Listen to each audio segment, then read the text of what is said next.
I want to talk about risk taking.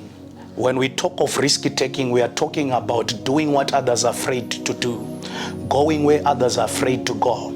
Life on its own is all about risky, and it's a risky not to take a risk. Every successful man that you see outside is a risk taker. So now I want you to go with me to the book of 2 Kings chapter number 7. The Bible tells us that there were 4 lepers that were staying outside the city gate. And these men were isolated because of their condition.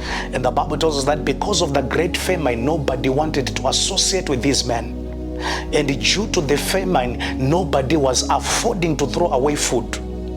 That means these men were starving outside the city gate. And the Bible tells us that they say to themselves, how long shall we sit here until we die? If we go back into the city, we are also going to die.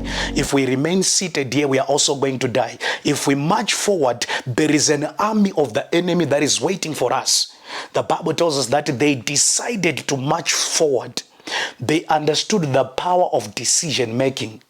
Child of God, life is all about choices, and you are personally responsible for the choice that you make as an individual.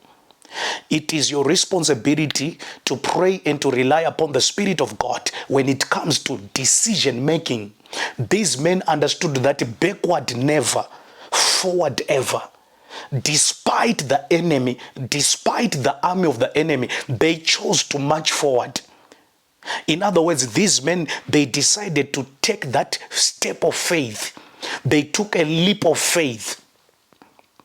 And the Bible tells us that due to their decision to march forward, God created confusion in the ears of the army of the enemy. And the Bible tells us that the army had a noise of the army in their ears, and they ran away, leaving a camp full of gold, silver, and food. And the Bible tells us that the lepers went into the city and they recovered everything. The Bible tells us that